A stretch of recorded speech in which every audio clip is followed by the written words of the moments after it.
नमस्कार दोस्तों, आपका एक बार फिर से स्वागत है डेट्रीमेंटल्स आयुर्वेदा के इस खास हेल्थ केयर पॉडकास्ट में। मेरा नाम है हर्ष।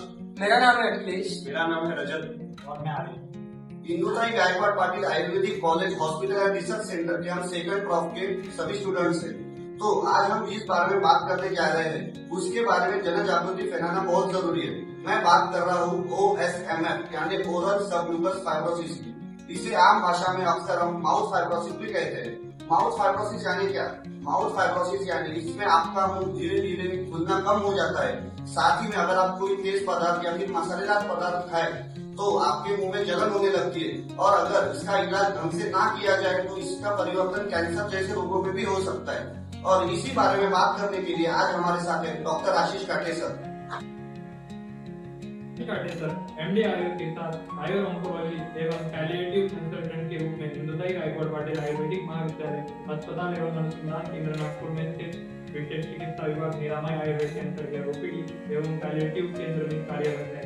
इस विशेष ओपीडी का निर्माण पुणे स्थित शास्त्रीय आयुर्वेद औषधि द्वारा कैंसर सफल उपचार करने वाले रसायन कैंसर केयर के सहयोग से किया गया है। डॉक्टर आशीष काटे सर भी नागपुर क्षेत्र के रसायन कैंसर केयर पुणे के सहयोगी सदस्य रूप में मान्यता प्राप्त है। इस विशेष ओपीडी में काटे सर कैंसर जैसे जटिल रोगों के साथ साथ अन्य जटिल रोगों जैसे जीर्ण विकार, जीर्ण किडनी विकार, अनकंट्रोल मधुमेह, अनकंट्रोल थायराइड इत्यादि के आयुर्वेदिक उपचार के माध्यम से अनेक रोगियों की सेवा कर रहे हैं। सर, डेट्रीमेंटल आयुर्वेद के पॉडकास्ट में आपका हार्दिक स्वागत है। सर, आपको कैसा लग रहा है? बहुत बढ़िया। आप स्टूडेंट्स का ये जो प्रयास है वो बहुत सराहनीय है, और सेकंड प्रोफेशनल BMS के आप छात्र होने के बावजूद भी आप इस दिशा में कार्य कर रहे हैं, इसलिए आप सभी का बहुत बहुत अभिनंदन। आज जो टॉपिक आपने चुना है वो सबसे ज़रूरी और समाज में इससे बहुत ज़्यादा लोग पीड़ित है, तो मुझे इस बात की बहुत खुशी है कि आप लोगों ने इस पर ये टॉपिक रखा, ये पॉडकास्ट रखा हुआ। सर, सबसे पहले तो हमारे दर्शकों को बताइए कि ओरल सबम्यूकस फाइब्रोसिस आसान भाषा में होता है। बहुत अच्छा सवाल है आर्यन। जैसे कि हम यहाँ पे चित्र में देख सकते हैं, और दर्शकों से भी अनुरोध है कि आप यहाँ पे ध्यान दें। ओरल सबम्यूकस फाइब्रोसिस होने का सबसे मेन कारण है तंबाकू सहित सुपारी का सबसे ज़्यादा सेवन। जब हम सुपारी, कत्था, चूना और तंबाकू मिला के, आज हमारे क्षेत्र में खर्रे के रूप में उसको जाना जाता है, जिसका अधिक मात्रा में सेवन करते हैं, तो सुपारी के ऊपर लगे हुए जो अंतुबिला रेडिट, उसके जो 4 पेजेस है और उसके अंदर का जो द्रव्य है वो अपने गालों के अंदर में इस प्रकार से घाव बनाता है, और ये छोटे छोटे घाव जो होते हैं वो आगे चलकर बड़े, जिसको हम माउथ अल्सर बोलते हैं या जिसको छाले आना बोलते हैं, ये पहले तैयार होते हैं। और उसको भरने के लिए शरीर, जो कोलेजिन नाम का एक तत्व शरीर में निर्मित होता है, जो मांसपेशियों में बनता है, वो अधिक मात्रा में बनता है इन अल्सर को हील करने के लिए, और अधिक मात्रा में कोलेजिन जो है वो मसल फाइबर को स्टीफ यानी कड़ा करते जाता है, और इसका रूपांतर धीरे धीरे ओरल सबम्यूकस फाइब्रोसिस में। सभी बीमारियों के प्रमुख कौन से कारण? जैसे कि हम देख रहे हैं कि सबसे जो मेन कारण तो इसका है अधिक मात्रा में सुपारी का सेवन, ठीक है। उसके अलावा पान मसाला जो कि रेडीमेड मिलता है, तीसरा खर्रा, टोबैको, उसके अलावा बहुत मात्रा में चीनी या फिर हम तीखी पदार्थ या मसालेदार पदार्थ खाते हैं, और चौथा कारण होता है कि हमारे शरीर में विटामिन D और आयरन की कमी, ये इसमें चौथा कारण होता है। जैसे इस क्षेत्र में अभी ये बीमारी महिलाओं में भी पाई जाती है। महिलाओं में क्यों अधिक हो रही है कि उन्हें भी खर्रा या फिर तंबाकू या फिर केवल सुपारी खाने की भी शौक है या फिर आदत है, और उनमें न्यूट्रिशन डेफिशिएंसी भी होती है, तो ये बीमारी उनको बहुत जल्दी आ जाती है। सर, इस बीमारी में शुरुआती लक्षण क्या दिख सकते हैं आपको? जैसे हमने इस हमारे चित्र में भी देखा कि सबसे पहले जब इसका स्टार्ट होता है तो कोई भी पदार्थ है ना, आप खाना अगर खाते हैं जो नॉर्मल है वो भी तीखा लगता है, बहुत ज़्यादा तीखापन हमारे को महसूस होता है सादे वाले भोजन में। उसके धीरे धीरे फिर पानी पीने में तकलीफ होना, झिंझिनाहट होना, मुंह में अपन कुछ भी धारण करते हैं तो बहुत ज़्यादा ऐसा आंखों से पानी आना, निगल ना पाना, ये सब इसके शुरुआती लक्षण पाए जाते हैं। सर जैसे आपने इसके लक्षण वगैरह बताए, लेकिन क्या OSMM जो ये पूरी तरह ठीक हो सकता है, और अगर हाँ तो आयुर्वेद में इसका उपचार किस तरह होता है?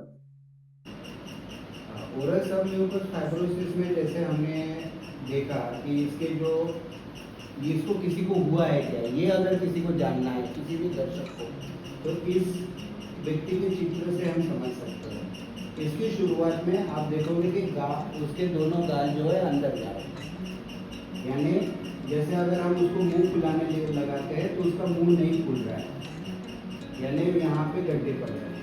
इसका मतलब वहाँ की जो त्वचा है वो सिकुड़ के कड़ी हो गई है, उसको हम बोलते हैं फाइब्रोसिस। और करने पे यानी मुंह नहीं खुल रहा है, प्लस इसमें त्वचा अंदर चली गई है, और करने पे भी त्वचा अंदर। जब हम साधारणतः मुंह फुलाते हैं तो मुंह जैसे आप फुला के दिखाओ तो आपके दाल बाहर आ रहे हैं, लेकिन इस व्यक्ति के दाल मुंह फुलाने के बाद भी अंदर। ये सबसे पहले ही वो आइडेंटिफाई कर सकता है। अब आपका सवाल था कि क्या हम इसको ठीक कर सकते हैं, तो ओरल सबम्यूकस फाइब्रोसिस जो है उसकी कुछ स्टेजेस बताइए, जैसे इसकी 4 स्टेजेस है, और ये स्टेजेस जो है मुंह कितना खुल रहा है उस पर डिपेंड करता है। और इसकी स्टेजेस में किस चित्र से हम समझ सकते हैं कि पहले अल्सर फॉर्मेशन होता है, उसके बाद वो स्कार बनता है, ठीक है। तो अब स्टेजेस के अनुसार है, अगर आपके मुंह का ओपनिंग 35 mm से ज़्यादा है तो पहली स्टेज है। जैसे यहाँ दिख रहा है आपको स्केल में, ये केवल 13 mm है ना, ये एक हम इसमें देख पा रहे हैं 13 mm, 12 से 13 mm ही उसका ओपनिंग है, दांतों के बीच का ओपनिंग है। तो यहाँ पे स्केल दिया 35 mm फर्स्ट स्टेज, 25 से 35 mm सेकंड, 15 से 25 तक थर्ड, और अगर 15 से भी कम हो गया है तो फोर्थ स्टेज। तो ये स्टेजेस के अनुसार इसका ट्रीटमेंट, जिस स्टेज में मरीज हमारे पास आता है उस हिसाब से हम उसका ट्रीटमेंट करते हैं। सर ये जो बीमारी है इसमें कौन कौन सी आयुर्वेदिक दवाइयाँ लाभदायक है? इस बीमारी का उपचार के लिए हमारे कॉलेज में हमने स्पेशल ओपीडी का निर्माण किया हुआ है। ये जो ओपीडी जहाँ हम बैठ के अभी चर्चा कर रहे हैं, ये केवल इसी बीमारी से रिलेटेड या ऐसे ही जो दुर्धर आजार है जिससे लोग ज़्यादा समय तक पीड़ित रहते हैं, उसी के लिए बनाई है। तो हमारे यहाँ आयुर्वेद में 2 या 3 प्रकार की हम चिकित्सा इसमें करते हैं। एक होता है सादी दवाइयाँ जो रेगुलर दवाई है, दूसरी एक दवाई होती है जिसको हम रसायन ट्रीटमेंट बोलते हैं, जब सेकंड स्टेज या थर्ड स्टेज में पेशेंट चला जाता है तब। और इसके साथ साथ आयुर्वेद में जो बताई हुई दिनचर्या यानी रेगुलर जो काम करना है उसको, और चौथी है इसमें हम फिजियोथेरेपी या व्यायाम या पंचकर्म का उपयोग करते हैं। अगर इसमें हम स्टेज बाय स्टेज में आपको बताता हूँ कि अगर कोई फर्स्ट स्टेज में आता है जिसका मुंह 35 mm तक खुल रहा है, तो उसके लिए हम कुछ हरिद्रा खंड या कैशोर गुगुल जो कि सूजन को कम करने वाले और अपने मांसपेशियों को लचीलापन लाने के लिए उसमें ब्लड सर्कुलेशन बढ़ाने का काम करते हैं। अगर सेकंड स्टेज या थर्ड स्टेज का कोई पेशेंट आता है जो 15 से 20 mm ही उसका मुंह खुल रहा है, तो उस केस में हम इन सादी दवाइयों के साथ साथ उसको रसायन थेरेपी देते हैं। तो एक कॉमन जो रसायन थेरेपी या जो दवाइयाँ हम यूज़ करते हैं उसमें एक अमल की रसायन करके द्रव्य है जो आंवले से बनता है और जो ज़्यादा से ज़्यादा विटामिन सी और बाकी एंटीऑक्सीडेंट से भरपूर रहता है, तो उसमें मांसपेशियों का निर्माण होना शुरू हो जाता है। वहाँ पे फाइब्रोसिस के कारण जो ब्लड की अंदर की कोशिका है वो छुट्टी हो जाती है, तो हम उसे फिर से शुरू करने में मदद करते हैं। जैसे मैंने आपको कहा हरिद्रा खंड करके एक दवाई है जिसका सेवन या जिसका लेपन भी हम कर सकते हैं, और कैशोर गुगुल जो वजन कम करने के लिए काम करते हैं। सर क्या पंचकर्मा ये इस बीमारी की इलाज में मदद करता है, और आपको बहुत बढ़िया। पंचकर्म ये आयुर्वेद का सबसे अच्छा और बहुत उपयोगी माध्यम है, और इस बीमारी में खास करके पंचकर्म का बहुत अच्छा उपयोग होता है। अब पंचकर्म के उपयोग में मैं आपको बताऊंगा कि जैसे आप देख पा रहे हैं हम मसाज थेरेपी करते हैं पंचकर्म में, उसके अलावा शोधन थेरेपी विरेचन करते हैं, बस्ती देते हैं, जिससे शरीर की शुद्धि होती है ताकि टॉक्सिक जो भी आपने अभी तक लिए उसको निकाल सके। तो जो भी मसाज थेरेपी है और उसमें हम नस्य का उपयोग करते हैं। नस्य एक ऐसी विधि है जिसमें पूरे शरीर चेहरे की मसाज की जाती है। जैसे आप यहाँ देख पा रहे हैं कि आपके गालों की मसाज होती है, चीन की मसाज होती है। ये सब मसाज होने के बाद में उसके नाक में कुछ लेजर ड्रॉप डाले जाते हैं जिससे वो ठीक हो जाता है। उसके साथ साथ दो विधि और बताइए जिसको कहा है कवल और गंडूश।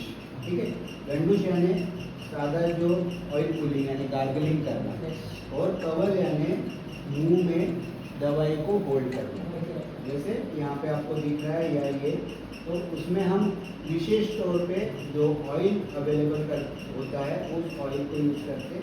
हमारे यहाँ पे हमारे जो सहयोगी सदस्य है रसोई कैंसर क्लिनिक, उनका OHC ऑयल करके आता है जो कि कवर जा रहा है, यानी उसको 10 मिनट तक अगर मुंह में हम घुमाते हैं तो ऑयलिंग होता है।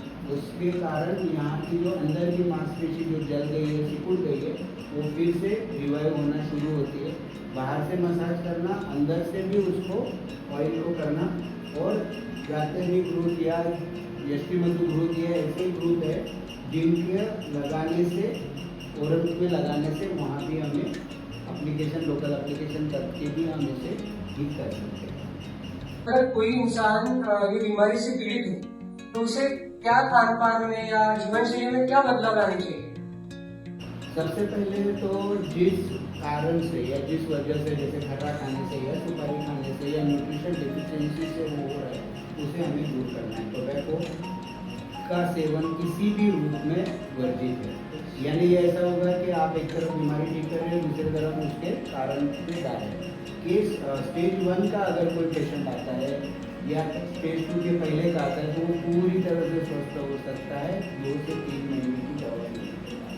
लेकिन स्टेज 3 या स्टेज 4 के जो पेशेंट हैं उनमें हमें 6 महीने या 8 महीने या 9 महीने तक दवाई देने की ज़रूरत पड़ती है जब तक स्टार पूरी तरह से चले ना जाए।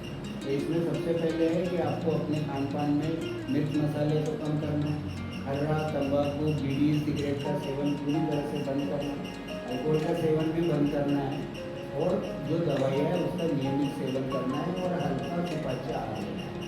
तब जैसे आपने कहा कि जो खर्रा, तंबाकू या फिर मसाला पान वगैरह ये एक मुख्य कारण है हुआ सेवन माउथ फाइब्रोसिस होने की, लेकिन आजकल हम देख रहे हैं जो युवा पीढ़ी वगैरह है ये बहुत इसके आदि जा रही है, तो आप उनको क्या सलाह देना चाहिए?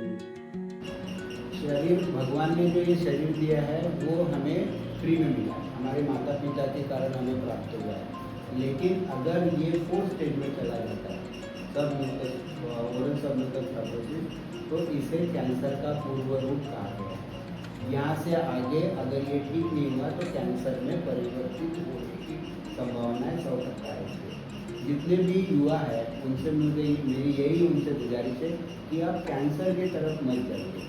आज अगर आपको ये लक्षण है तो आज ही आप हमारे हॉस्पिटल में आके कंसल्ट करिए और दवाइयाँ शुरू करिए, ताकि ये बीमारी आगे कैंसर की ओर ना जाए, क्योंकि ये कैंसर का पूर्व रूप है। इसके आगे की स्टेज कैंसर ही होता है, और 4th स्टेज वाले जो पेशेंट है वो कैंसर में परिवर्तित होने का सबसे बड़ा कारण, और अपने यहाँ विदर्भ में ओरल और माउथ कैंसर जो है वो सबसे ज़्यादा है, वो सिर्फ इस वाले कारण ही होता है। सर, अगर कोई मरीज नियमित रूप से आयुर्वेदिक इलाज ले रहा हो, इससे लगभग कितने समय बाद सुधार दिखाई देगा उसको? जैसे कैंसर ये अपना अपन ने जो स्टेजेस देखी है अभी तक, उस स्टेजेस के हिसाब से 1st to 2nd स्टेज के बीच में अगर पेशेंट आता है तो लगभग 3 महीने की दवाई उसके, और बाकी व्यसनों को अगर त्याग देता है तो 3 महीने में रिकवर हो जाता है। लेकिन 3rd स्टेज में अगर वो आता है तो उसे 6 महीना दवाई ले सकता है। 4th स्टेज के पेशेंट को दवाई केवल काम नहीं करती है, उस स्टेज में ऑपरेशन को भी हम सजेस्ट करते हैं कि उसको ऑपरेशन करके जो भी खराब पोर्शन है वो पूरी तरह से रिमूव करना है। जो फाइब्रोसिस जितना भी हुआ है अंदर से तो रिमूव करते हैं। तो एक एडवांस स्टेज में सर्जरी भी एक ऑप्शन है, उसको भी करना पड़ेगा। तो उसके बाद फिर हम जब दवाई शुरू करते हैं तो करीब करीब साल भर में पेशेंट एकदम रेगुलर नॉर्मल जीवन जी रहे हैं। अंत में हमारे दर्शकों के लिए आपका क्या संदेश रहेगा ताकि वो इस बीमारी से बच सके और अपने मुखर स्वास्थ्य को बनाए रखें? मेरा सबसे एक ही अनुरोध है कि तंबाकू से निर्मित जितने भी पदार्थ हैं उनसे दूर रहे। नियमित व्यायाम, नियमित खानपान, अत्यंत या अति तीखा या बहुत मसालेदार या सबसे फेमस साउजी उससे दूर रहे और अपने स्वास्थ्य की ज़्यादा से ज़्यादा रक्षा करें ताकि आप किसी भी बड़ी बीमारी से बच सकें। इसके अलावा कॉलेज की ओपीडी सुबह 9 से 1 बजे तक नियमित रूप से शुरू है। उस दिन भी आके आप दिखा सकते हैं और इस बीमारी से दूर रहने की कोशिश करिए, यही मेरा आग्रह है। धन्यवाद और बहुत बहुत धन्यवाद। आप लोगों का इनिशिएटिव बहुत अच्छा है, इसे ऐसे कंटिन्यू रखिए और पॉडकास्ट में हम आगे भी अन्य बीमारियों की चर्चा करते रहेंगे। बहुत बहुत धन्यवाद और दर्शकों का भी बहुत बहुत धन्यवाद। अपनी ओरल फाइब्रोसिस के बारे में जो जानकारी हमें बताई इतनी सरल रूप से, वो हमें आशा है कि हमारे दर्शकों को बहुत बहुत पसंद आई होगी। अगर आपको ये पॉडकास्ट पसंद आया होगा तो लाइक, शेयर और सब्सक्राइब करना ना भूलें ताकि ऐसे हेल्थ केयर पॉडकास्ट आप तक आसानी से पहुंचते रहे। Thank you very much. धन्यवाद। फिर मिलेंगे एक नए विषय से अगले पॉडकास्ट।